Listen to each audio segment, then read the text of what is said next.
పులివెందుల ఫలితాలు వచ్చేసాయి. ఆ తర్వాత జరిగినటువంటి పరిణామాలు, రాజకీయ ఆరోపణలు, ప్రత్యారోపణలు చూసాం. అసలు పులివెందుల ఫలితం ఎలాంటి సంకేతాలను సూచిస్తుంది అనుకుంటున్నారు సార్ మీరు? ఖచ్చితంగా ఇది జగన్మోహన్ రెడ్డి గారికి ఇబ్బందికరమైన పరిస్థితి. ఎందుకంటే ఆ ట్రెండ్ గిన అలాగే కంటిన్యూ అయితే మరి రాబోయే మున్సిపల్ ఎన్నికల్లో కూడా, అంటే పులివెందుల మున్సిపల్ ఎన్నికల్లో కూడా ఇబ్బందికర పరిస్థితి వస్తుంది. కాబట్టి ఇక్కడ ఏంటంటే జెడ్పీసీ ఎన్నిక ఏదో 5 గ్రామ పంచాయతీలు, 15 పోలింగ్ కేంద్రాలు, 10,000 ఓట్లు. దాన్ని బేస్ చేసుకొని రేపు పొద్దున ఏదైనా పెద్ద అంటే మున్సిపల్ కార్పొరేషన్, మున్సిపాలిటీ ఎన్నికలు, అసెంబ్లీ ఎన్నికలు వచ్చినప్పుడు పోల్చడానికి అవకాశం ఉండదు. కానీ ఇక్కడ నేర్చుకోవాల్సింది అయితే ఉంది. రియలైజ్ కావాలి ఎప్పుడైనా ప్రజల్లో. అంటే ఫస్ట్ టైం కాదు ఇది. రాజశేఖర్ రెడ్డి టైంలో కూడా ఎంత వ్యతిరేకత ఉన్నిందో 1995లో పార్లమెంట్ ఎన్నికల్లో కేవలం ఆయన 4,000 చిల్లర ఓట్లతో గెలిచాడు పార్లమెంట్ మెంబర్. యాక్చువల్ గా 1,02,00,000 ఎప్పుడు గెలిచేవాడు. సో ఇప్పుడు ఈయన రిలీజ్ కావాలి. అవుతాడో కాదో మనకు తెలియదు. ఎందుకంటే ఆయన ఎప్పుడు ఆలోచన విధానం ఎలా ఉంటుందో ఎవరికి తెలియదు. బయలో కప్లాగా ఉన్నాడు. ఎవరో చెప్పింది విని దాన్ని ఫాలో అవుతుంటాడు. ఎప్పుడు కూడా క్రాస్ చెక్ చేసుకోడు. అందువలన రిలీజ్ అవుతాడో కాదో నేను చెప్పలేను. కానీ ఓటర్స్ లో మాత్రం ఖచ్చితంగా వ్యతిరేకత వచ్చిందన్నది ఈ ఎన్నికల్లో తెలుస్తుంది. కానీ వైఎస్ఆర్ కాంగ్రెస్ పార్టీ వాళ్ళు ఒప్పుకోవట్లేదు కదా సార్. అది ఓటర్స్ ని వాళ్ళ లాజిక్ ఏం చెప్తున్నారంటే, అసలు మమ్మల్ని ఓట్లే ఓట్లే మా ఓటర్లు వచ్చి వేయలేదు, రిగ్గింగ్ చేసుకున్నారు కంప్లీట్ గా. రిగ్గింగ్ చేసుకున్నప్పుడు ఏమైతుంది అంటే 85-90% పోలేనప్పుడు అందులో ఒకే పార్టీకి ఓట్లు పడితే అది రిగ్గింగ్ అని రేపు పొద్దున ఏదైనా కోర్టు ద్వారా ఎంక్వైరీ జరిగినప్పుడు ప్రూవ్ అవుతుంది. కాబట్టి ఏం చేస్తారంటే ఒక 2%, 3% ఓట్లు వేస్తారు ప్రతిపక్ష పార్టీకి. అలా వేశారు. ఆ ఓట్లు కూడా మావి కాదు, తెలుగుదేశం ఓట్లు అని చెప్తున్నారు ఇప్పుడు. అంటే ఒక రకంగా లాజిక్ కరెక్టే. ఎందుకంటే రిగ్గింగ్ చేసేటప్పుడు నేను చాలా ఎన్నికలు చూశాను కదా, ఖచ్చితంగా ఒక 5%, 10% వేరే వాళ్ళ పార్టీ ఓట్లు దాంట్లో వేస్తారు. వేస్తే ఏమైపోతుందంటే కౌంటింగ్ లో కోర్టులో కేసు వేసినా కూడా వేరే పార్టీ కూడా వచ్చాయి కదా ఆ బూత్ లో చెప్పడానికి ఆర్గ్యుమెంట్ పనికొస్తుంది. లేకపోతే ఏమైపోతుంది, మొత్తం పడిన ఓట్లని ఒకే పార్టీకి పడితే ఖచ్చితంగా రిగ్గింగ్ అంటారు కదా దాన్ని. అలా చేస్తారు. అలా చేసి కూడా ఉండొచ్చు, దాంట్లో ఏమి సందేహించాల్సిన పని లేదు కొన్ని చోట్ల. ఇప్పుడు వాళ్ళు ఎలక్షన్ రిజల్ట్ ని జీర్ణించుకోలేక అలా చేస్తున్నారా కామెంట్స్, లేదంటే రియాలిటీ ఉందంటారా గ్రౌండ్ లెవెల్లో? గ్రౌండ్ లో రియాలిటీ పూర్తిగా లేవు. రియాలిటీ అన్నది అలా వేయడానికి అవకాశం ఉంది. ఎందుకంటే అక్కడ కడప జిల్లాలో అలా అలవాటు. రిగ్గింగ్ జరిగినప్పుడు వేరే పార్టీకి ఓట్లు వేయడం అవి వేస్తారు. ఒక 2%, 3%, 5% వేస్తారు. అది వాళ్ళు అలా అలవాటయ్యి ఆ లాజిక్ ని ఇప్పుడు చెప్తున్నారు. కానీ ఇక్కడ లాజిక్ ఏం లేదు. వెరీ క్లియర్ గా వ్యతిరేకత ఉంది. ఎందుకంటే నేను అన్ని ఎన్నికలు బాగా గమనించి ఎక్కడ రిగ్గింగ్ చేసుకోగలుగుతారు, ఎక్కడ చేసుకోలేరు, ఎక్కడ ఛాన్సెస్ ఉన్నాయి ఈ నాయకుడికి. ఇప్పుడు ఒక్కొక్కరికి ఒక బెల్ట్ ఉంటుంది. ఆ బెల్ట్ లోనే రిగ్గింగ్ చేసుకోగలుగుతారు. పార్లమెంట్ కానీ, అసెంబ్లీలో కానీ, అటు తెలుగుదేశం కానీ, ఇటు కాంగ్రెస్ కానీ. ఒకప్పుడు అవన్నీ తీసేసి ఆ రిగ్గింగ్ ను కూడా క్యాల్కులేట్ చేసుకొని ఇది గెలుస్తారు, ఇది గెలవరు అని నేను అంచనా వేసి చెప్పేవాడిని. అంటే వార్తలు రాసేవాడిని. ఎవరిని అడిగినా కూడా మీరు ఓడిపోతారో గెలుస్తారో చెప్పేవాడిని. ఈ లెక్కన ఒక 20% మాత్రము ఖచ్చితంగా పులివెందుల ఓటర్లు ఓటు వేశారు అని నేనైతే చెప్పగలుగుతా. ఇక్కడ 85%, 75% పోలింగ్ లో 20% ఖచ్చితంగా పులివెందుల ఓటర్లు పోయి ఓటేశారు. అంటే ఏమి 20% లో ఎన్ని ఓట్లు రావాలి? 10,000కు 2,000 ఓట్లు రావాలి. ఎవరికి? వైఎస్ఆర్. 600 ఓట్లు వచ్చాయి అంటే మీరు 60% మీ మీద నెగిటివ్ ఉన్నట్టే కదా. అక్కడ దాని ప్రకారం తీసుకున్నాం. 60% నెగిటివ్ అంటే చిన్న విషయమా? ఆ ట్రెండ్ అలాగే ఉంటది. ఎంటైర్ నియోజకవర్గము అదే పరిస్థితి ఉంటది రేపు. ఉమ్, ఖచ్చితంగా ఆయన ఓటమి అంచులోనే ఉంటాడు రేపు అసెంబ్లీకి పోటీకెళ్తే. ఎప్పుడు ఈ యొక్క తెలుగుదేశం పార్టీ వాళ్ళు గట్టిగా నిలబడగలిగితే. ఎందుకు ఆ మాట అంటానంటే ప్రతిసారి కాంప్రమైజ్ అవుతారు. ఇప్పుడు సతీష్ రెడ్డి ఉన్నాడు 3 సార్లు పోటీ చేశాడు. ఉమ్, ప్రతిసారి కాంప్రమైజ్ అయ్యాడు రాజశేఖర రెడ్డితో. No doubt. డబ్బు మహిమ పనిచేసింది. తర్వాత తెలుసుకున్నాడు చంద్రబాబు నాయుడు గారు ఆలస్యంగా అరే ఆయన ఏందో మతలబు ఉందని తెలుసుకొని అతను చివాట్లు పెట్టితే అతను వెళ్ళిపోయి మళ్ళీ జగన్మోహన్ రెడ్డి దగ్గర పంచం చేరాడు. తొడలు కొట్టిన వ్యక్తి రాజశేఖర రెడ్డి మీద ఆ కుటుంబం మీద బండబూతులు తిట్టినటువంటి వ్యక్తి ఇవాళ ఎలా వెళ్తాడు దగ్గరికి అంటే అది కూడా డబ్బు మహిమే. ఎందుకంటే రాజకీయాల్లో తను అంటే తన ఫ్రెండ్స్ కు చెప్పిన మాటలు ఏంటంటే అప్పులు పాలయ్యాను, నాకు చంద్రబాబు నాయుడు సాయం చేయలేకపోయిండు, అది ఇది అని చెప్పి ఏవే తప్పులు ఉన్నాయని చెప్పి బహుశా జగన్మోహన్ రెడ్డి గారు అప్పులు తీర్చుంటాడు అని నేను అనుకుంటున్నా. ఇంకా లాయల్టీగా ఉంటున్నాడు. అలా మాట్లాడుతున్నాడు ఇప్పుడు. చాలా చాలా పరుషంగా మాట్లాడుతున్నాడు. ఎందుకు పరుషం మీకు? ఇంకో లాజిక్ పాయింట్ ఏంటంటే సార్, రోజా గారి అంబటి రాంబాబు గారి వీళ్ళంటే ఏం మాట్లాడుతున్నారంటే 2024 ఎన్నికలు అనేది డిజాస్టర్ వైఎస్ఆర్ కాంగ్రెస్ పార్టీకి. అప్పుడు 62% వచ్చింది అక్కడ పులివెందుల్లో, ఇప్పుడు 8% రావడం ఏంటి అని అంటారు. అది నియోజకవర్గం కదా. పులివెందుల లిమిట్ లో కూడా చెప్తున్నారు. నియోజకవర్గం చెప్పి పులివెందుల లిమిట్స్ లో 62% వచ్చింది అంటారు వాళ్ళు 2024లో. పులివెందుల లిమిట్స్ అంటే పులివెందుల మండలము లేదా Pulivendula town. Rural urban. Rural urban అంటే ఇప్పుడు మీకు ఒక ఉదాహరణ చెప్తా. ఇందాక చెప్పా కదా రాజశేఖర్ రెడ్డి కేవలం 4,000 ఓట్ల తేడాతో గెలిచాడు అని. ఆ ఎన్నికల్లో ఉమేష్ చంద్ర అప్పుడు ఎస్పీ జిల్లాకు. ఆయన ఏం చేశాడు? నాతో ఛాలెంజ్ చేశాడు.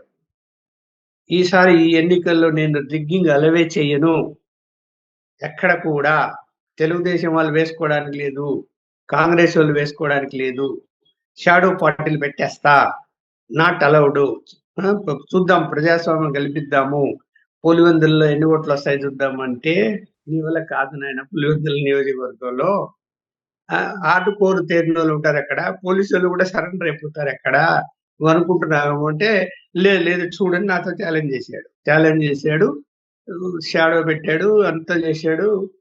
తర్వాత పులివెందుల టౌన్ లో మంచిగా పోలీస్ బందోబస్తు, బాగా దండోరు వేశారు, ఓట్లకు రమ్మని చెప్పారు, అందరిని కోరారు.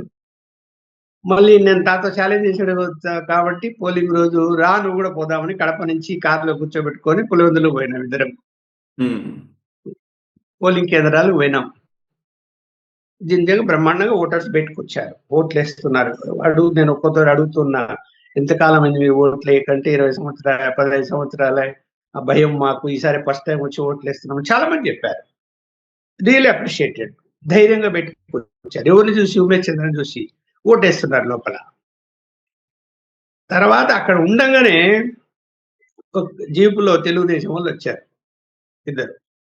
దండం పెట్టారు ఆయనకు. నేను పక్కనే ఉన్నా. సార్ అది నాకు విలేజ్ గుర్తులేదు, పులివెందుల దగ్గరే, మమ్మల్ని ఊర్లోకి రానిలేదు సార్, ఇది నేను ఈయన ఏజెంటు, అలౌ చేయడం లేదు, తాటి చెట్టు నరికి రోడ్డుకు అడ్డం పెట్టారు, మట్టి రోడ్డు ఉంటది, ఈ పక్క పొలాలు నీళ్లు ఉంటాయి, ఇంకా వెహికల్ పోదు, నడిచిపోతే ఆ పక్క ఒక 100 మంది దాకా ఈతలకి రాండి మీ సంగతి తెలుస్తామంటుంటే భయపడి ఎన్నికి వచ్చేసాం సార్ అంటే అప్పుడు 11:30 అంత టైం. నా తిక్కు చూశాడు. ఇప్పుడు చెప్పు అన్నా అంటే లేదు పోదాం పదా అన్నాడు. ఆ ఊరికే పోదాం పదా అన్నాడు అని వాళ్ళ జీపు, మేము ఇంకో పోలీసు వాళ్ళు ఇంకొక జీపు అందరం కలిసిపోయాం. తాటి చెట్టు అడ్డం ఉంది, పోలీసు వాళ్ళందరూ తీసి పక్కన పెట్టి లోపలికి పోయాము. అది చిన్న స్కూల్లో పోలింగ్ బూత్. లోపలికి పోతే ఒకే ఏజెంట్ ఉన్నాడు. ఏ పార్టీ అంటే కాంగ్రెస్ అన్నాడు. తెలుగుదేశం అంటే రాలేదు సార్ అన్నాడు వాడు. ఇది ఏజెంట్ ఇక్కడే ఉన్నాడు సార్, కూర్చో అన్నాడు. కూర్చున్నాడు తెలుగుదేశం ఏజెంట్. అక్కడ పోయి పోలింగ్ ఎట్లా జరుగుతుంది, ఓటర్లే లేరు, పోలింగ్ ఎట్లా జరుగుతుంది అన్నాడు ఆయన. సార్ 30% అయింది సార్ ఇప్పటికీ అన్నాడు.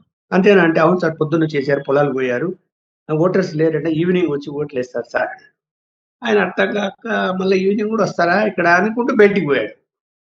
నేను అతన్ని పిఓని, ఏ బాబు ఆ బ్యాలెట్ పేపర్ల పైన పెట్టు, నేను చూస్తా ఎంత పోలింగ్ పర్సెంట్ జరిగిందో చెప్తున్నావు అంటే పెట్టువా అన్న. అంటే వాడు పెట్టడంలో ముందు పెట్టపోయినా అంటే నేను కూడా పోలీస్ ఆఫీసర్ అనుకొని పైన పెట్టాడు. పైన పెడితే అన్ని చూస్తే ఏంటి మొత్తం అన్ని ఖాళీ ఓకే. ఖాళీ ఖాళీ అయిపోతే నిజం చెప్పు నువ్వు అన్న. అంటే ఊరికే రాసుకుంటాం సార్ అట్లా టైం ప్రకారం ప్రజల్ని నైటే వేసేసిన సార్ ఇక్కడ మొత్తం ఓట్ల 90% నైటే వేసేసారు. రాత్రి కూర్చొని రాత్రి అంతా వేసేసారు.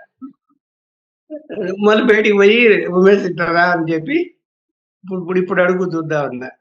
అడిగాడు మళ్ళీ నాకు చెప్పేవాడు నాకు చెప్పినాక ఆయన చెప్పలేక ఉన్న విషయం చెప్పాడు. చెప్తారు వాడిని ఏజెంట్ని పట్టుకొని వాని లాఠీ తీసుకొని కొట్టిండు. కొడితే నేను పోయి లాఠీ పట్టుకున్నా. తప్పిది అమ్మాయికుడు ఆయన చేస్తాడు, నువ్వు ఆయన కొడతావు ఎందుకు? ఇక్కడ సిస్టమ్ ఇలాగే ఉంటది ఉమేష్ చంద్ర గారు.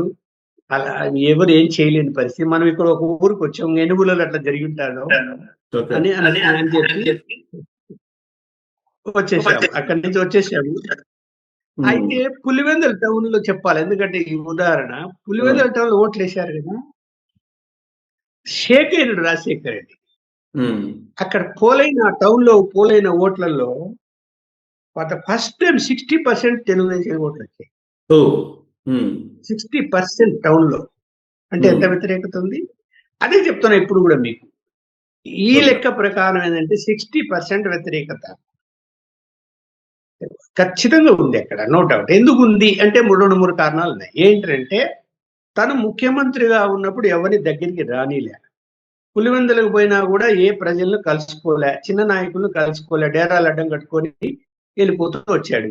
5 సంవత్సరాలు ఎవరితో ఒక్క విలేజ్ పోలేదు, ఒక గ్రామస్తులు కలవలేదు. అలాగే హార్డ్ కోర్ 24-25 మంది రిగ్గింగ్ చేసే కెపాసిటీ, దౌర్జన్యాలు చేసే కెపాసిటీ ఉన్నటువంటి నాయకులు ఊరు పదిలిపోయారు. ఆ రోజు పోలింగ్ రోజు లేరు, ఆయన మనుషులు ఒక్కడు లేడు. అంటే నమ్మకం పోయింది వాళ్ళకు. కేసులు పెడతారేమో, లోపలేస్తారేమో, ఏం జరుగుతుంది ఏమో, గొడవలు జరిగితే మర్డర్ కేసులు కూడా పెడతారేమో అని భయపడిపోయి ఈయన మనల్ని ఏం చేసుకోలేడు, మనం రక్షించలేడు ఈయన అని చెప్పి బెంగళూరుకు, చెన్నైకి, హైదరాబాద్కు వచ్చి ఎలిబీలు సృష్టించుకున్నారు. అంటే మేము ఈ ఊర్లో ఉన్నాము, హాస్పిటల్లో ఉన్నాము, హోటల్లో ఉన్నాము అని ఎవిడెన్స్ మళ్ళీ కేసులు పెడతారని సృష్టించుకొని కూర్చున్నారు. సో ఎవరు పనిచేసే వాళ్ళు ఉన్నారు అక్కడ? ఓకే, అవినాష్ రెడ్డి, ఆయన తమ్ముడు, పోలీసులు, 4 మనుషులు తప్ప ఎవరైనా కనపడ్డారు మీకు? ఎవరు కనపడలే. అంతకుముందు 3 రోజుల క్రితం ఏమైంది, రాము అనేటువంటి రామలింగారెడ్డి అనే వ్యక్తి ఒక పెద్ద కాంట్రాక్టరు, నమ్మకమైన వ్యక్తి జగన్మోహన్ రెడ్డికి. తర్వాత తను కూడా దౌర్జన్యకారుడే, పోయి దౌర్జన్యాలు చేస్తాడు. అతను చావుకుంటే జరిగి అతను హాస్పిటల్ కూర్చొని నాకెందుకు వచ్చిన గొడవ అని బయటికి రాలి ఆయన. ఇక్కడ ఎవరు పనిచేసే వాళ్ళు లేరు. జనాన్ని కూడా అర్థమైంది, మనం పోయి ఓట్లు వేస్తే కనుక ఎవరు ఇక్కడ మనల్ని ఏమయ్యా నువ్వు పోలింగ్ కేంద్రాన్ని, ఇప్పుడు ఈ వీధి వాళ్ళందరూ మనకు వ్యతిరేకత ఉన్నారంటే ఆ వీధి లేకపోయి అందరిని బెదిరిస్తారు. మీరు ఓటింగ్ పోకూడదు, ఇక్కడే ఉండని తిడతారు. ఇంకా మీరు నమ్మరు, విలేజ్ లో దండోర కొడతారు. ఎవరు పోలింగ్ కేంద్రాలకు రాకూడదని, రాండిని కొడతారు కానీ రాకూడదని దండోర్లు వేస్తారు అక్కడ. ఎవరు పోరు, అంటే ఈ విధంగా పులివెందుల రాజకీయం అంటే ఇలానే ఉంటుంది అంటారు. ఇలానే ఉంటది. అది కొనసాగుతూ వస్తుంది.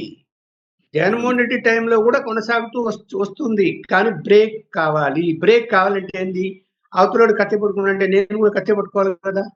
సో అవతలోడు రిగ్గింగ్ అలవాటు పడ్డాడు, బెదిరించుకు అలవాటు పడ్డాడు, పోలీసులు కూడా సపోర్ట్ చేశారు. మీరు నమ్మరండి, ఒక కానిస్టేబుల్ ఎన్నికలు జరుగుతున్న రాయచోటి బై ఎలక్షన్, శేషన్ ఉన్నాడు, కలెక్టర్ ఎస్పీకి ఒక బాంబు పేలిన మిమ్మల్ని ఇద్దరిని సస్పెండ్ చేస్తా అని ఆయన అఫీషియల్ గా వాళ్ళకి నోటీస్ ఇచ్చాడు. ఇద్దరికి నాకు చూపించారు, వాళ్ళు చదివాను.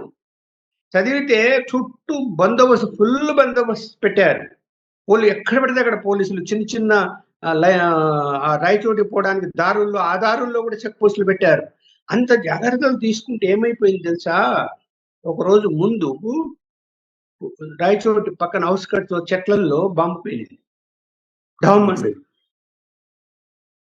భయపడిపోయారు పోలీసులు, ఏంటి అని. ఏంటి రాని తర్వాత తెల్ల బద్దలు కొట్టుకొని తర్వాత ఎస్పీ ఏం జరిగింది? ఏమిటి?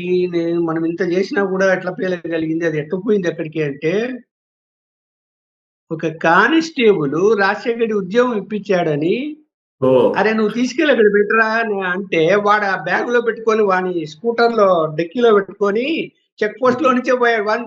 వన్ డిక్కీ ఎవరు చూడరు కదా. అవును పోయి వాడేం చేసిండు, అక్కడ ఆ చెట్ల దగ్గర మట్టి తీసి పాతి పెట్టి ఉన్నాడు. ఒక పంది వచ్చి దాన్ని తవ్వింది. ఓ తవ్వేందుకు పోయింది. ఓకే పోయింది. తర్వాత ఇది అంటే లాయల్టీ అనేది ఎట్లా ఉంటుందని ఎగ్జాంపుల్ చెప్పాను నేను ఇది. అక్కడ మనుషులు రాజశేఖర్ గారు అంటే అంత లాయల్టీ ఉండేది. ఇప్పుడు ఈయన ఆ లాయల్టీ కూడా ఉండాలి కదా అనే దానికి ఉదాహరణ చెప్తున్నా. సరే మంచి చెడ్డ పక్కన పెట్టు. లాయల్టీ ప్రాణాలైనా సరే ఇస్తాం నీకోసం అనేటువంటి లాయల్టీ ఇవాళ ఈయన దగ్గర లేదు. పోగొట్టుకున్నాడు. 60-70 మంది కాంట్రాక్ట్ పనులు చేసి దాదాపు నాకు 50 కోట్ల పైన రావాల్సి ఉంటే అప్పులు చేసి ఓడిపోయిన తర్వాత ఒక నెలకే పులివెందులకు వస్తే మేము కలుసుకోవాలంటే అలౌ చేయకపోతే పోలీసులు బయటనే నినాదాలు ఇచ్చారు. మేము ఎట్లా బతకాలా, అప్పులు చేశాము, మా కాంట్రాక్ట్ బిల్లు లేకుండా నువ్వు మాజీ అయిపోయావు, ఇవ్వవయ్యా అంటే ఇస్తామని చెప్పి ఇవ్వలేదు. ఇప్పుడు ఈ గవర్నమెంట్ మాకు ఇస్తుందో లేదో, నీ పొత్తుడికి బిల్లులు ఇవ్వలే, వాళ్ళకు ఇప్పించలేకున్నాడు. వాళ్ళందరూ కూడా వ్యతిరేకించారు. ఇప్పుడు ఎవ్వరు పని చేయలే. సార్ మీరు మామూలుగా వ్యతిరేకత ఉండాలి. మీకు అక్కడ అణువణువు తెలుసు కాబట్టి ఇప్పటి వరకు జరిగినటువంటి ఆ దౌర్జన్యము లేదంటే ఇంకో రకంగానే ఎలక్షన్ జరగకుండా చేసిన దానికి బ్రేక్ పడిపోయినట్టు ఈ ఎలక్షన్ తోటి బ్రేక్ పడిపోయినట్టు అనలేను. పడాలి అంటే చిత్తశుద్ధి ఉండాలి తెలుగుదేశం వాళ్ళకి. ఇలా పట్టుదలతో పని చేయాలి. ఇప్పుడు పక్కన ఆదినారాయణ రెడ్డి ఫుల్ గా సపోర్ట్ చేశాడు. బీటెక్ రవి ఆదినారాయణ రెడ్డి మంచి స్నేహం ఉంది. ఆదినారాయణ రెడ్డి ఎందుకు బీజేపీలో ఉన్నా కూడా సపోర్ట్ చేయాల్సి వచ్చిందంటే, అనవసరంగా వివేకానంద రెడ్డి మర్డర్ కేసును వీళ్ళిద్దరి మీద చూసే ప్రయత్నం జరిగింది. ఆదినారాయణ రెడ్డి మీద, బీటెక్ రవి మీద. దాంతో ఆదినారాయణ రెడ్డి అసలు ఏమీ సంబంధం లేకపోయినా మా మీద నువ్వు కేసు పెట్టాలని ఇది చేస్తావా, నీ సంగతి చూడాలని అతనిలో కసి ఉన్నది. ఆ కసి తెచ్చుకున్నాడు. ఇప్పుడు ఆయన మాటలంతా వచ్చి ఓట్లేసాడు. మీరు ప్రధానంగా ఎక్కువ జమ్మలవాడు వాళ్ళు ఎక్కువ మంది వచ్చి ఓట్లు వేశారు అక్కడ నిలబడి. కసి తీర్చుకున్నాడు. ఇప్పుడు నేను మొత్తం సిస్టమ్ను నేనేం అంగీకరించాను. ఎందుకంటే ఎవరైనా ప్రజాస్వామ్యబద్ధంగా ఎన్నికలు జరగాలి, ప్రజలు ఓట్లు వేయాలి, గెలవాలి అని చెప్తాం తప్ప వేరే వాళ్ళు దొంగోట్లు వేసుకోవాలా, రిగ్గింగ్ చేసుకోవాలా అని దానికైతే వ్యతిరేకం నేను కూడా. కాకపోతే ఏం చేస్తాడుగా ఆ పిల్లవాడు అలాంటి పనులు చేస్తున్నప్పుడు దాన్ని బ్రేక్ చేయాలన్నా వద్దా? అంతేగా ముళ్ళుని ముళ్ళుతోటి తీయాలంటారు కదా. ముళ్ళుని ముళ్ళుతోటి తీయాలంటారు కదా. అంతే కదా. మరి కాలం వల్ల మారిపోయింది. మంచితనంతో ఎవడింటాడు, ఎవడెన్నాడు కదా.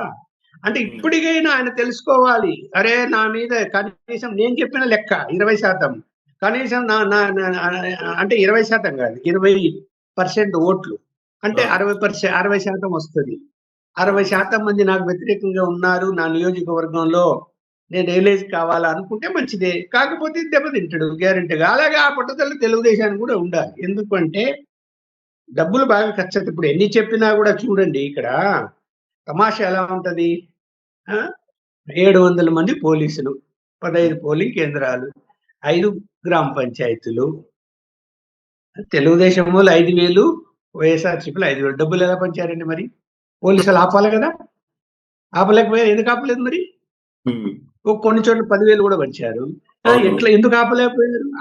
700 మంది పోలీసులు ఉండి అక్కడ డబ్బు పంచుతుంటే సమాచారం ఉండదా? దాన్ని ఆపలే శక్తి లేదా? అంటే అక్కడ మళ్ళీ ఇద్దరు ఒక అండర్స్టాండింగ్ వస్తారు. ఎందుకు నువ్వు పంచుకుంటే పంచుకో, మేము పంచుకుంటే పంచుకుంటాము, పోలింగ్ రోజు చూసుకుంటాము, రేపు చూసుకున్నాము, ఇట్లా ఉంటది వాళ్ళ కథ. నిజంగా జరిగింది. సో ఈ మొత్తం ఎపిసోడ్ సార్ ఇప్పుడు ఈ మొత్తం ఎపిసోడ్ కోయ ప్రవీణ్ గారు డిఐజీ అలాగే అశోక్ ఎస్పీ మీద తిరుగుతోంది. లాస్ట్ కి జగన్మోహన్ రెడ్డి గారు ప్రెస్ మీట్ పెట్టి కోయ ప్రవీణ్ తిడతావా చూస్తాను నీ సంగతి అన్నట్టుగా మాట్లాడారు. ఎలా చూస్తారు దాన్ని? ఒకటి ఏంటంటే వాళ్ళ పోలీసులను హెచ్చరించడము, పోలీసులు లెక్క జమ పెట్టకపోవడం అన్నది వాళ్ళ యొక్క కుటుంబంలో నరనరాల్లో ఉంది. ఒక్క రాజారెడ్డి ఉమేష్ చంద్ర బెదిరిస్తే ఎన్కౌంటర్ చేసి పడుతుంటే భయపడిపోయి నా చేతులు పట్టుకున్నాడు, నువ్వు చెప్పు అని. ఎవరు రాజారెడ్డి. ఎస్పీకి నువ్వు చెప్పు, లేదో నోరు జారి పొరపాటున అని. మరి కాలం ఎప్పుడు అలాగే ఉంటదా? వస్తారు దానికి సంబంధించినటువంటి ఆఫీసర్లు. ఎప్పుడు కూడా ఈ ఈ ఈ నియంతృత్వం పని ఎప్పుడు చెల్లదు. ప్రపంచంలోనే నియంతృత్వం నాశనం అయిపోయింది. ఇక్కడ నీ చెల్లుతారా? పులివెందల నాదంటే అరే నువ్వు మంచి పనులు చేసి ప్రజల దగ్గరికి వెళ్ళి వివేకానంద రెడ్డి ఉన్నాడు, మంచిగా పని చేశాడు కాబట్టి ఆయన మీద అభిమానం ఉండింది. ఆయన చెప్తే చాలు ఓట్లు వేసేవాళ్ళు. రాజశేఖర్ ఏ పని చెప్పినా చేసేవాడు. అరే నీ చిన్నాన్న నీ తండ్రి గురించి కూడా తెలుసుకోవే, వాళ్ళు ఏం చేశారు. నువ్వు అది కూడా ఫాలో కావడం లేదు కదా ఆయన. నువ్వు నేను బటన్ కొట్టే నాకు ఓట్లు వేసేస్తాననే పద్ధతిలో గర్వంగా పోయాడు తప్ప ప్రజలు ఏమనుకుంటున్నారు, నేను అభివృద్ధి చేశానా లేదా అని ఇవన్నీ కదా ఆలోచించాలా. అక్కడ ఏదో చిన్న చెరువు ఉంటే మూల చెరువు ఏదో ఆ చెరువు నుంచి డైవర్షన్ కెనాల్ పెట్టి అంటే పక్కన అంద్రినివా నుంచి డైవర్షన్ కెనాల్ తీసుకొస్తే కనుక ఆ చెరువు నిండుతుంది. ఆ చుట్టుపక్కల 2-3 విలేజ్ కి మంచి వాటర్ ఫెసిలిటీ వస్తుంది, న్యాచురల్ గా వచ్చే వాటర్ కాకుండా. అది చేయమంటే కూడా న్యాచురల్ గా వస్తుంది ఎందుకు మళ్ళా అని చెప్పి చేయలేదు ఆయన. మరి అట్లాంటి వాడు మరి అది ఆలోచించాలి కదా. అదే తండ్రి ఎన్ని నిర్ణయాలు తీసుకున్నాడు ఇరిగేషన్ విషయాల్లో, దీర్ఘ నిర్ణయాలు తీసుకున్నాడు లేదా? అలా నువ్వు చేయాలి కదా. అంటే ఇక్కడ అతను ఒక రాజకీయ పార్టీని కూడా కార్పొరేట్ లాగా చూసుకుంటాడు, కార్పొరేట్ కంపెనీ లాగా. ఇన్ని గంటలు పని చేస్తా, ఈ డబ్బు ఖర్చు పెడతా, నాకు ఈ రిజల్ట్ వస్తుంది, ఈ వ్యాపారం చేసి లాభం వస్తుంది అనే మైండ్ సెట్ లో ఉన్నాడు తప్ప నిజమైన ప్రజాసేవ చేయాలా అనేటువంటి మైండ్ సెట్ లో లేడని నేనైతే ఖచ్చితంగా చెప్తాను. అలా ఉంటే ఇలా ఎందుకు చేస్తాడు? చేయలేడు కదా. మరో హైలైట్ ఏంటంటే సార్, ఈ హేమంత్ రెడ్డి అని అతను వైఎస్ఆర్ కాంగ్రెస్ పార్టీ నుంచి పోటీ చేసిన అతను కూడా ఓటేయలేదు అంటున్నారు. అదేంటి అది? అతను కూడా ఓటేయలేదంటే భయపడ్డాడు. అక్కడ ఏమైపోయిందంటే ప్రతి పోలింగ్ కేంద్రం దగ్గర 10-12 మంది పోలీసు వాళ్ళు దూరంలోనే వచ్చిన వాళ్ళని ఆపుతున్నారు. ఎవరు నువ్వు ఏంటి అని. రెండోది ఏమైనా గొడవలు జరిగితే కేసులు మీద పడతాయి అని కూడా ఒక భయం ఉంటది. ఏం కేసులు పడతాయో ఏం జరుగుతుందో అని. కాబట్టి ఇక్కడ ఆ భయపడి వెళ్ళి ఉండడు ఒకటి. అయితే ఇక్కడ లాజిక్ ఏంటంటే వీళ్ళు మిస్ చేసింది జగన్మోహన్ రెడ్డి. ఇలా జరుగుతుందని ఆయనకు ముందు సమాచారం లేదా? ఖచ్చితంగా ఉండాలి. ఉండి మొత్తం ఎన్నికనే బైకట్ చేసింటే కనుక అయిపోయింది, తను చెప్పుకునే అవకాశం వచ్చింది. కానీ తర్వాత బైకట్ చేయలేదు కదా. అది వేరు. ఇప్పుడు బైపోల్ జరిగినప్పుడు ఆ 2 పోలింగ్ కేంద్రాలను బైకట్ చేయడం కాదు, అసలు మొత్తం ఎన్నికల ప్రాసెస్ నే బాయ్కాట్ చేసి ఉంటే పరువు దక్కేది. అవును బాయ్కాట్ చేసామో వాళ్ళు వేసుకున్నారు, గెలిచిపోయినాడని చెప్పుకునేవాడు. ఇప్పుడు ఏమైంది మరి? ఇప్పుడు చెప్తున్నారు కదా పులివెందుల ఓటర్లు పాల్గొన్నారో నేనే చెప్తున్నా కదా, 20% ఎట్టి పరిస్థితుల్లో పాల్గొని ఉంటారు. నీ ఎన్ని అంచనాలు వేసుకో. నువ్వు 20% అంటే 2000 ఓట్లు రావాల్సింది, మీ వానికి 600 ఓట్లు వచ్చాయంటే అవి కూడా తెలుగుదేశం వాళ్ళే వేశారని మీరే చెప్పుకుంటుంటే ఇంకా మీకు ఏమి ఓట్లు వచ్చినట్టు? ఒకవేళ నిజంగా అదే 600 ఓట్లు కూడా తెలుగుదేశం వేసి ఉంటే మీరు జీరోనే కదా. మరి పులివెందుల ఎవరు? అందరు జమ్మల మడుగోళ్ళు, పొద్దుటోళ్ళు కాదు కదా. పులివెందుల వాళ్ళు కూడా ఓటేశారు. వాళ్ళ ముద్ర ఉంటుంది ఇంటికి పోయి సర్వే చేస్తే. మీరు చెప్పిన దాని ప్రకారం 20% బేస్ చేసుకున్న అక్కడ ఘోర వైఫల్యానికి కారణం అవినాష్ రెడ్డిని బలి చేస్తారా? అవినాష్ రెడ్డి బలి చేస్తాడని చేయలేడు. అమ్మో భారత గారు కర్రబట్టుకుంటది, చేతిలో కర్రబట్టుకుంటది ఇట్లా భారత గారు. ఇప్పుడు సమస్య ఏంది అక్కడ?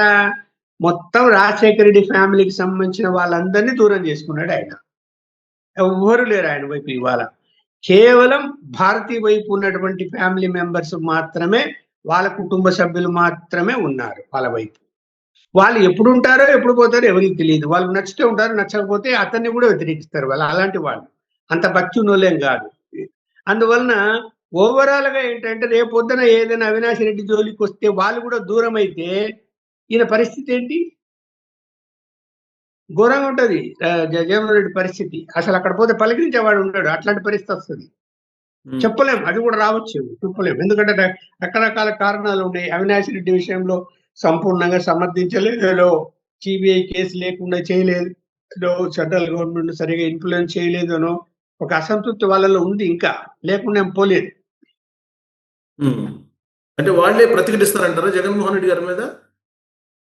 చెప్పలేము. ఇప్పుడు నాకున్న సమాచారం మేరకు వివేకానంద రెడ్డి నాకు టికెట్ ఇయ్యని ఎంపీటీ అంటే మర్డర్ కాకముందు నాకు టికెట్ ఇవ్వండి అని అడిగి, నాకు ఇవ్వు, నేను వయసు అయిపోయింది, చివరిసారిగా ఒక అవకాశం ఇవ్వు, నేను పార్లమెంట్ పోటీ చేస్తా, ఏదో కాంగ్రెస్ లో ఉన్నాను వదిలేసి నీ దగ్గరికి వస్తాను అని చెప్పి అడిగినప్పుడు ఇంకా చిన్నాన్న కదా అని కొంచెం దయదలిచి ఇవ్వాలనే ఆలోచనలోకి వెళ్ళిపోయాడు అని ఆ విషయం భారతి గారితో డిస్కస్ చేస్తే భారతి గారు వెంటనే వాళ్ళ నాన్నగారికి చెప్పడము, వాళ్ళ నాన్నగారు హైదరాబాద్ లో జగన్మోహన్ రెడ్డి గారి ఇంటికి దగ్గరికి వచ్చి థ్రెటన్ చేసి వెళ్ళాడు అని ఒక సమాచారం ఉంది నాకు. నిజమో కాదో చెప్పలేం కానీ థ్రెటన్ చేసి కూడా ఉంటారు. ఎందుకంటే వాళ్ళు అలాంటి వాళ్ళు, భాస్కర్ రెడ్డి వాళ్ళు వీళ్ళంతా కూడా సామాన్యులు కాదు, బాగా బెదిరించే వాళ్ళు, అవసరం కొడతారు కూడా, కొడతారు చంపుతారు, అట్లాంటి ఆలోచన గల వ్యక్తులు వాళ్ళు. భయపడ్డాడేమో, పోయి మన ఇబ్బంది పడతాను. ఇప్పుడు ఆయన ఎవరి వల్ల థ్రెట్ ఉంది అని ఏదో మరి అంత సెక్యూరిటీని, పర్సనల్ సెక్యూరిటీ అని పెట్టుకుంటా వస్తున్నాడు. ఈ రోజు వరకు ఆయనకు ఎవరి వల్ల థ్రెట్ ఉందో ఎవరికి ఎప్పుడని చెప్పిండా? పోనీ ఆయన గవర్నమెంట్ రాసిన లెటర్స్ లో కానీ, సెంట్రల్ గవర్నమెంట్ రాసిన దాంట్లో కానీ పలానా వల్ల నాకు థ్రెట్ ఉందని నేనైతే వినలేదు. మరి ఒకవేళ అలా రాసి ఉంటే వాడికి బయటకు వచ్చింది, చెప్పమని చూద్దాం ఎవరి వల్ల థ్రెట్ ఉంది చెప్పాలి ఇంకో కదా. పాయింట్ ఏంటి సార్, ఇప్పుడు మొన్న ఎలక్షన్ సందర్భంగా అవినాష్ రెడ్డిని అరెస్ట్ చేశారు, హౌస్ అరెస్ట్ చేశారు, తర్వాత తీసుకెళ్లారు.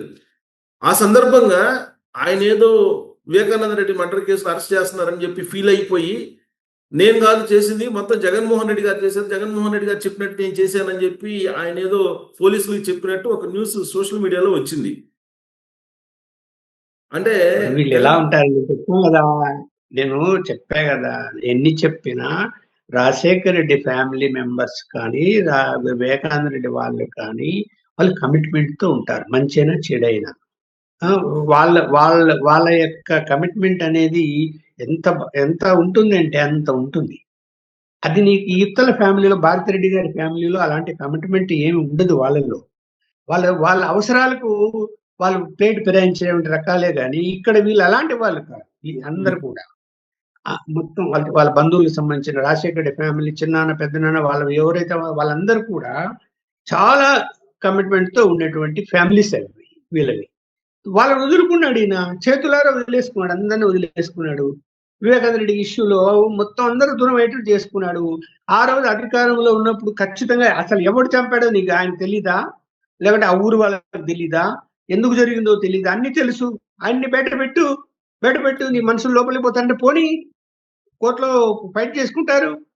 నువ్వు చిత్తశుద్ధితో ఆ మర్డర్ కేసును ఛేదించి ఉండింటే నియోజకవర్గంలో కొంచెం ఆయనకు మంచి మిగిలి ఉండేది. వివేకానంద రెడ్డి విషయంలో అలా చేయకుండా పక్కదారి పట్టిపోయింది. రకరకాల పిచ్చి వేషాలని వేసిండు. అవినాష్ రెడ్డిని కాపాడిన సిబిఐ వాళ్ళ మీద కేసులు పెడతారా లోకల్ పోలీసులు? ఎంత తప్పు చేశారు? ఇవన్నీ జనము అంగీకరిస్తారా? పులివెందుల నియోజకవర్గం ఉండేవాళ్ళు ఎవరు అంగీకరించలేదు. అందుకని ఆయనకి ఖచ్చితంగా ఆయన యొక్క ఒక రకంగా ఆయన ఇమేజ్ డౌన్ ఫాల్ కావడానికి ఇది నాంది పలికిందనే చెప్పగలుగుతాను నేనైతే. సార్, పులివెందుల కంచుకోట అనేది ఇక మర్చిపోవడమేనా జగన్మోహన్ రెడ్డి? అంటే ఎలక్షన్ మర్చిపోవడం అంటే మర్చిపోయే రోజులు రావాలా? ఎవరి కంచుకోటలు కాదు ఇవి. అలా ఎందుకు ఫీల్ అవుతారు? ఎవరికి కంచుకోటలని? ఇప్పుడు పూర్వం ఇప్పుడు జ్యోతి బస్సు లాంటి వాళ్ళు కానీ పాతకాలం నాటి నాయకులందరూ కూడా వాళ్ళు ఎలా అలా నెగ్గురాగలిగారు? ప్రజా జీవనంలో కలిసిపోయి అభివృద్ధి చేసి వాళ్ళ కోసం పాటుపడి బస్టాండ్లలో పడుకొని, రైల్వే స్టేషన్లలో పడుకొని, ఆర్టీసీ బస్సుల్లో తిరిగి రాజకీయాలు చేశారండి.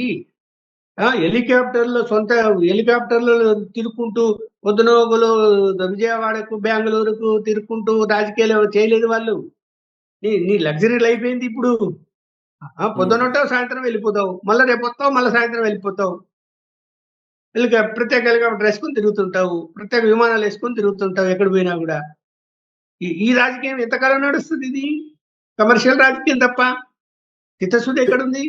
ఫైనల్ గా చాలా మంది తెలియని, మీకు తెలుసు కాబట్టి నేను అడుగుతున్నా. ఇందాక మీరు ఒక పాయింట్ రైజ్ చేశారు, ఉమేష్ చంద్ర గారు ఎన్కౌంటర్ చేస్తానంటే రాజారెడ్డి భయపడ్డాడని. మరి రాజారెడ్డిని ఒక పెద్ద పులిలాగా చూపిస్తూ ఉంటారు. ఆయన భయపెట్టి మీతోటి ప్రాణభయంతో మీ దగ్గరికి వచ్చారు మాట్లాడమని అంటున్నారు. అంత భయస్తుడా రాజారెడ్డి? అంత భయస్తుడు అంటే ఉమేష్ చంద్ర అప్పటికే అక్కడ కిరాయి హంతకులు ఇద్దరిని ఎన్కౌంటర్ చేశారు పోలీసులు. ఆ పులివెందులలో అవుట్‌స్కట్స్ లో ఉండేటువంటి ఒక కాలనీలో ఉండేటువంటి వాళ్ళని. సో అది భయం పుట్టుకుంది. ఫ్యాక్షనిస్టులను ఇద్దరిని విచారించడానికి పోలీసులు తీసుకెళ్తే ఈయన మామూలుగా తీసుకెళ్తారు, వీళ్ళు ఫోన్ చేస్తే మళ్ళీ వదిలేస్తుంటారు. అట్లా ఈయన ఏమనుకున్నాడు, ఆ ఎస్ఐకి ఫోన్ చేసి రాజారెడ్డి వాళ్ళు వదిలేయండి, తీసుకెళ్లారు, 2 రోజులు పెట్టుకుంటారు, 2 రోజులు 3 రోజులు పెట్టుకున్నారు, అప్పటికి వదిలేయండి అని దబాయించాడు. దబాయించి అప్పుడు అందరు ఎస్పీ కంట్రోల్లో ఉన్నారు, పులివెందులు కానీ ఎవరు కానీ. ఉమేష్ చంద్ర అంటే పోలీసులు కూడా భయము, సస్పెండ్ చేపిస్తాడేమో అని చెప్పి అంత భయం ఉండేది. ఎందుకంటే నిజాయితీగా పనిచేశాడు ఉమేష్ చంద్ర, చాలా నిజాయితీగా పనిచేశాడు. ఆయన కారులో ఆయన భోజనం పెట్టుకొని క్యాంపుకు పోతే ఆయన తెచ్చుకున్న వాటరు, ఆయన తెచ్చుకున్న తిండే తినేవాడు. అలా తిరిగాడు, అలా పనిచేశాడు. అందుకని ఏమైపోయింది, ఈయన భరించలేకపోయాడు. వాడు నా వల్ల కాదు సార్, మీరు ఎస్పీ గారు మాట్లాడుకోండి, మీకు రిలీజ్ చేయమన్నాడు. అంటే ఈయన ట్రంకాలు బుక్ చేసి ఇక్కడ చెన్నైలో నుంచి వదిలిపెట్టమని దబాయించినట్టు మాట్లాడాడు ఆయనతో.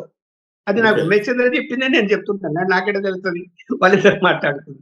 చెప్తే ఆయన ఏమన్నాడు, నువ్వు నన్ను దబాయించి మాట్లాడతావా, వాళ్ళకి సపోర్ట్ చేస్తావా, నువ్వు ఎక్కడున్నావు చెప్పు, ముందు నిన్ను ఎన్కౌంటర్ చేసి పారేస్తాను ఫోన్లో.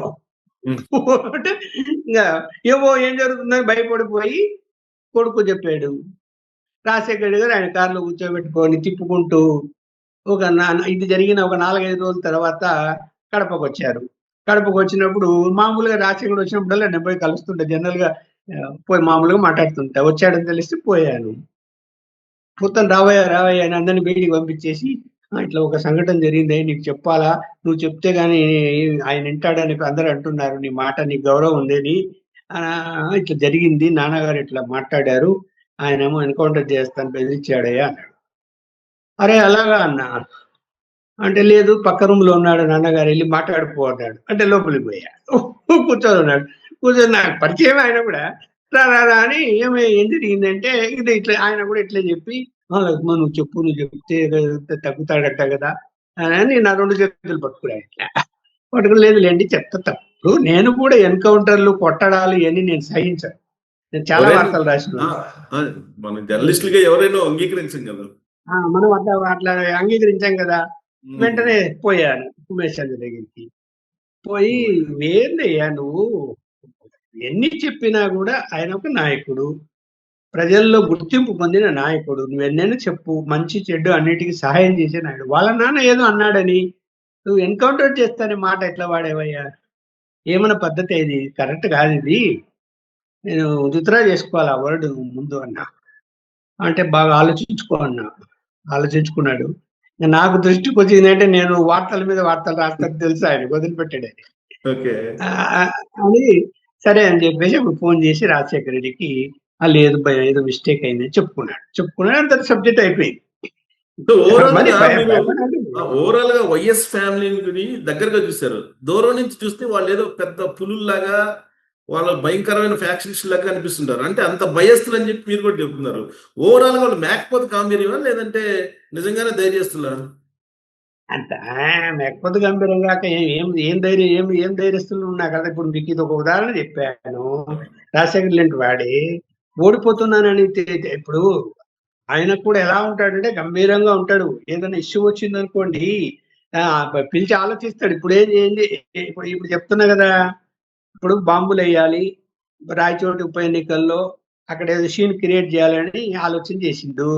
ఆలోచన చేస్తే అప్పుడు నాకు తెలిసింది, నేను వెళ్ళాను, ఏంటి ఈ పని, ఇలా కరెక్ట్ కాదు కదా నీ లైను, నువ్వు రేపొద్దున నీ మీద కూడా కేసులు పెడితే ఏం చేస్తావు, తెలుగుదేశం గవర్నమెంటే కదా అక్కడ ఉండేది, ఇట్లాంటి రాజకీయాలు ఎందుకు చేసుకుంటావా నువ్వు, ఇట్లాంటి ఆలోచన రిగ్గింగ్ చేయాలని 12 విలేజ్ లో రిగ్గింగ్ చేయాలని ప్లాన్ చేస్తున్నారు. నువ్వు రిగ్గింగ్ చేయకపోయినా మీరు గెలుస్తారు అక్కడ, నా సర్వే చెప్తున్నది నేను, నువ్వు ఊరికి అభద్రత భావం ఫీల్ అవుతున్నావు అంటే మానేసినాడు. అప్పుడు రిగ్గింగ్ చేయడం మానేశాడు, గెలిచారు, గెలిచారు, దొంగ ఓట్లు వేసుకున్నారు. అయితే పులివెందుల నుంచి అప్పుడు అంటే ముస్లిమ్స్ ఎక్కువ ఉండేవాళ్ళు రాయచోట్లో, బెదిరించేసరికి వాళ్ళందరూ ఊది పారిపోయినారు. పారిపోతే ఏం చేసిండు? జెంట్స్ కూడా బురకాలు కుట్టించి, బురకాలు తగిలించి లైన్‌లో నిలబెట్టి ఓట్లేసుకున్నారు. ఓకే. బురకాలన్నీ లాస్ట్‌లో తీసి పడేసి ఫోటో తీసి వార్త కూడా రాసా. బురకాలేసుకొని దొంగ ఓట్లేసారని. హ్మ్. దేనికి ఇప్పుడు కొన్ని పద్ధతులుంటాయి. అంత అంత అంటే అతను వాస్తవంగా అతను ఫ్యాక్షనిస్ట్ కాదు. ఎవరు రాజశేఖర్ రెడ్డి. వివేకానంద రెడ్డి కూడా ఫ్యాక్షనిస్ట్ కాదు. వాళ్ళ నాన్న అన్ని రకాలు అది మనం ఏం చెప్పలేం.